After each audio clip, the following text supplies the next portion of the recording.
Congress party high command, Congress పార్టీకి TPCC అధ్యక్ష, తెలంగాణ రాష్ట్ర ముఖ్యమంత్రి అయినటువంటి శ్రీ రేవంత్ రెడ్డి గారు, మరి మన బాన్స్వాడ పోచారం శ్రీనివాసరెడ్డి గారు, శాసనసభ్యులు బాన్స్వాడ గారి ఇంటికి స్వయంగా వెళ్ళి పార్టీలో ఆహ్వానించినందుకు ఆయన మాటకు నిలబెట్టుకొని పార్టీ జాయినింగ్ కావడం జరిగింది.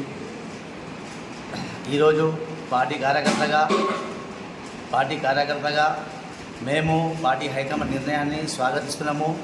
మరి పార్టీకి కట్టుబడి ఉన్నాము. పార్టీ హైకమాండ్ని స్వాగతిస్తూ మరి ఎమ్మెల్యే పోచారం శ్రీనివాసరెడ్డి గారి మీద మా కాంగ్రెస్లో ఉన్న కార్యకర్తల గురించి ఆయన కూడా ఆలోచించి అందరినీ కలుపుకుపోతారని, మంచి నిర్ణయం ఉంటుందని ఆశిస్తున్నాం.